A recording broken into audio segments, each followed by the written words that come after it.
Welcome to the Our Team Podcast, powered by eXp Realty. Are you an agent looking to level up? Are you someone looking to buy or sell real estate? Fantastic. This is the show for you.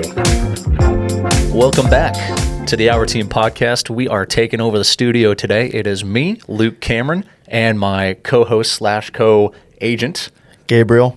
And we are coming at you, two new agents, just trying to give some advice out there to anyone who is looking to get into the business. So me and Gabe got our licenses relatively around the same time. I've got a few months on him, but we joined the Our Team here at the exact same time in October. So it's been quite a journey since October. We did a podcast a little while ago about the two different styles that we use. You're a little bit more boots on the ground, and I lean a little bit too much on technology, but it's always good to see just new agents like us, able to provide a little bit more insight on what it is like to be a new agent. So I have a couple things I'd like to ask you, and you have a couple things you'd like to ask me. And hopefully we can give some tips out there to agents who are maybe brand new or thinking about getting their license or in the process of it. So, Gabe, I'd like to see what was as either is or is already your biggest struggle. What do you think your biggest struggle has been since you got your license?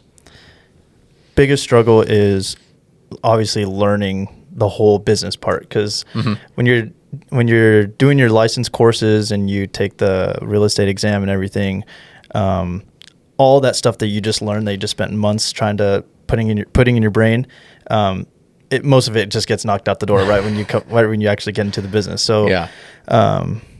The biggest thing for me, the hardest thing was actually, it's a huge learning curve right when you're starting. You're having to learn about contracts and how to interact and communicate with people well, and how to ask them the right questions to hopefully lead to a deal, right? And that is something that the real estate courses do not teach you at all. I feel the same way. The second I came in the door, they said, everything you spent, those months learning, throw it out the window, because it's nothing like when you're actually in the business doing the job. Exactly. Yeah. Was the biggest struggle just learning what it was like to be an agent rather than what those courses told you it was to be an agent? Right. Yeah. Okay. It was just learning to be an agent, learning to create my own schedule. How to prospect, and then how to follow up with those leads that I was generating. And still right now, I'm still pretty new. I have my license less than 4 months, and I'm still learning that whole process. Yeah. But it's definitely just a huge learning curve in the beginning. And I'd say, I'm still kind of struggling with that, I guess, right now you can say. Yeah. Learning the business has definitely been, I came from, I jumped on part-time when I first started and then went full-time. And it was a big shift for me. At least, I came from a 9 to 5, and now learning how to time block and schedule myself, because as we've talked about, we are the CEO as well as the janitor, and we're everything in between. And it's not always fun, because we are to blame for ourselves. So that's we are the number one bad employee, but also the number one good employee. Right. Right. So what was your biggest fear at the start when you got your license? When you got that letter that said, hey, congratulations, you have your real estate license. What was the biggest thing that you went, oh, crap? I wasn't even thinking about, I don't know if I had like a huge fear of anything. No. I was super excited when I got licensed, and I was like, all right, let's dive into the business. I had already been practicing scripts before even getting licensed. And I don't know if I had like a really big fear of anything. What about you? Did you have a big fear right when you got licensed? I did. So like I said, I came in part-time when I first started, and I was really leaning heavily on my 9 to 5 job. And I was in that job for 4 years before I eventually stepped out of it to go full-time in real estate. And my biggest fear was I don't have a paycheck coming in anymore. So I am 100% responsible for the money to come in. I don't have someone else signing those checks for me. It's all about me. So the money aspect, I think, was the biggest thing for me, because I didn't have that steady paycheck. Right. So it was a little scary. So that was my biggest fear was, okay, I have to go hunt for that check now. It's not I'm in one location for a certain amount of time and I get paid for that. I'm no longer trading time for money, that's what a job is. You trade time for money. Now it's I have to give everything for money. It's not just time. It's energy. It's effort. It's sacrificing, 7 days a week. So yeah, just not sure where the money was going to come from, I think was the biggest thing. I went, and I was excited. I was super jazzed. And, I met an agent in the parking lot when I did get my license, and we both cheered as soon as we opened that paper up. But, I wish we would have had that look like, all right, here we go. Right, right. We're on the biggest adventure we're about to take. So, yeah. What, oh, well, you obviously said you didn't have a fear. I'll actually touch more on that. Actually, now that you said that, money was and still is a fear of mine. Of course. Because, I actually had already quit my job before I even got licensed. Like, I quit my job right as I started taking the courses. I was like, I was so over it, and I had already quit. Yeah. I did save up enough. I thought it was enough at the time. Yeah. But I did have savings to fall back on, and I was just penny pinching and living frugally as much as I can. Okay. And I still am because still pretty new. Yeah. And I'm still getting everything started. So money still is a struggle even to this day. And I don't think that should stop anybody from even getting into the business, because when you're working a 9 to 5, there's a certain amount of money that you can make in that year. Right. Like, you're pretty much capped. I mean, unless you get overtime, but there's only so much overtime you can work, and there's always a roof. Right. There's a maximum income that you can make working a 9 to 5. In this job, the income possibilities are endless. You can make as much money as you want, whatever. All the time and work and effort and energy and blood, sweat, and tears, everything that you pour into it, that's what you're going to get out of it. You can pour your blood, sweat, and tears into a 9 to 5, and you're still going to make the same amount of money as somebody just doing the bare minimum. The guy showing up. Right. Joe Schmo from Kokomo. Exactly. Yeah.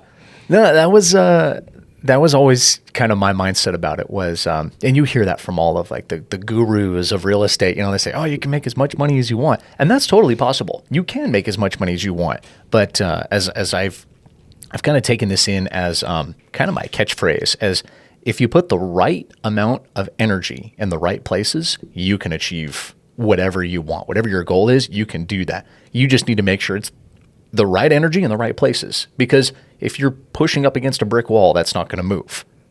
I can't push up against this wall and make it move. But if I push up against that plant, it'll go down. Right. So it's all about making sure, making sure it's you're working on what works, and you're not trying to force anything that doesn't. Right. And I think that's what a lot of people try to do is when they get into the business. At least that's what I try to do. Is I tried to do things that I thought were going to work and didn't, until I got that kind of reality check of, well, but if I did this just a little bit differently, if I put a little bit more effort here, it will grow exponentially. I can move forward. I can actually make progress. Yeah. So, yeah, I think the biggest thing as a new agent, I would say we're relatively new. We're under a year. Oh, yeah. Having a license. The biggest thing is goals. That's one thing that, we at the beginning of the year, we started a goal worksheet, and we said, okay, how many deals? You need to break it down. How many transactions, listings, buyers, all of that. And so my number, I put a higher number, and I think we put about the same. But I want to know, did you have any specific goals in mind when you got your license? When you started your courses and when you got it, when you joined the team, was there anything where you said, well, I want to achieve this, other than just, well, I want to get 10 buyers, 10 listings, do 100 deals my first year? What was one of the goals that you had when you started? One of the main goals when I first started, well, the main reason I got my license in the first place is because I wanted to start investing in real estate. And I thought, what better thing to do to actually have a career in real estate? And I thought, okay, I'll get my real estate license. So that was my main goal. Obviously still is my bigger goal is to be a real estate investor, and I want to buy rental properties and get income from those, and that's still my goal. And real estate and this new career that I've started is a tool for me to reach that goal. So I thought, okay, if I get into the business, I can learn everything there is to know about real estate, and then once I start making money, then I can actually go out and find the deals and start investing. And Okay. so that's really the only reason why I even got into real estate. It wasn't even to like make a ton of money. It was, I wanted to start investing in real estate. So information, would you say, is the main reason you got in? Information. I mean, money is obviously a part of it. Right, of course. But yeah, I mean, my first initial thought when I was like, oh, I should get my real estate license is because I thought like I can learn everything there is to know about what I actually want to do, which is being an investor and make my money through investing. Okay. That was my initial goal. What was your initial goal? Honestly, it was to quit my job.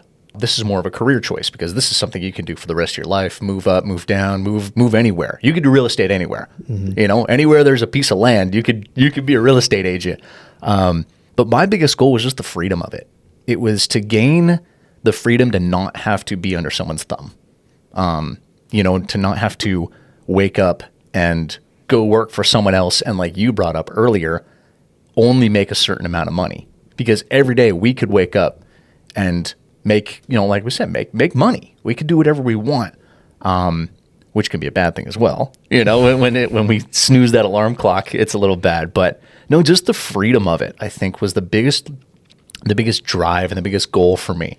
You know, I'm third generation real estate, so I've seen two people be very successful in the business and have that freedom. And I grew up with that freedom with my dad being, you know, a top producer at his company. And it was so attractive to me to be a present father. You know, eventually when me and my wife do have kids, I want to be there for them. You know, I want to be able to be there for Christmas and go to soccer games and all that stuff. So just that potential for freedom, I love that idea. I absolutely love that. Right. You spend time with your family and you have the time to do whatever you want. Yeah. And you're not tied down to a 9 to 5 and not having people telling you what to do, and that's a huge thing. Yeah. And that's perfect. Yeah. So I wanted to I wanted to talk real quick, just one tip that you would give to someone who just got their license today. Let's say they got their license, they open up YouTube, and then they say, a podcast. Let me listen to this. And they click on it right now. And they say, a new agent. What would I say to a new agent right now? You just look into the camera and you say, boom, this is my number one tip for you. Believe in yourself. That's good. Believe that you can do it. Because if you don't believe in yourself, then you will not achieve. You have to believe in what you're doing. And that would be my number one thing is believe in yourself and believe that you can actually make this work and make it happen. Yeah. Believing in yourself. Okay. That's what I would say. That's awesome. What about you? Get out of your own way. Yeah, That's for sure. That has been my number one thing, is being in my own way. So get out of your own way. You are in your own way, and you are going to be your biggest obstacle. You have to pick up the phone. You have to knock on that door. You have to be uncomfortable, because when you're uncomfortable, you can then become comfortable with being uncomfortable. Exactly. Yeah. Exactly. Yeah. Definitely when I wish someone would have said that to me day one when I got that, because I feel like I could be farther along than I am now if I would have got out of my own way. Yeah. Real estate, when you're starting off, you will feel uncomfortable a lot, and you just have to learn to just deal with it. Yeah. Just deal with it. Push yourself out of your comfort zone, and you can't grow unless you do. Yeah. So push yourself out of your comfort zone. Yeah. And you will achieve. And believe in yourself. And believe in yourself. Right. I love it. No, that's good. No, new agents are they're always great to talk to. I've got friends who are getting their license right now, and I go, hey, you know, we've got a great program over here at EXP. You know, one of the biggest growing brokerages in the world. So you know, we always like to talk to new agents. You know, with having a couple deals under our belts already. You know, you know, we're not know-it-alls. We don't know everything that's going on, but we definitely have got some, you know, some dirt under our fingernails at this point. Yeah. No, I love it. Yeah. Was there any last thoughts that you would want to say? You know, just kind of wrap up what it's like being a new agent on a team, working for EXP, being out there. Just any final thoughts? Yeah. So I would say you just have to show up and put in the work. If you're on a team, I would definitely recommend when you're starting off, join a team. If you're trying to learn everything by yourself, you're going to have a very difficult time with everything. So join a team. They will make sure you join a team that has good coaches, good mentors, good people all around, a good culture. And really all you have to do, show up and just put in the work. Show up to the office every day and put in the work. That's all you have to do. Just show up. That's good. That's what I would do. That's good. Yeah, like we said on the last one, do the thing. Yep. You know, that's a great thing, is just do the thing. When you show up, you're doing the thing. Yeah. So, no, I love it. No, it's always a great environment to, like you said, be around a team. I've noticed that's been my biggest, we can lean on anyone here in this office. And Exactly. always get that support. So definitely, thank you for joining us on the Our Team podcast. There we are. Call me Gabe Tamales. Hey, wait, before you go, would you do us a favor? If you found any value in this content, would you please like and subscribe to it? Maybe even leave a comment. It really helps us out.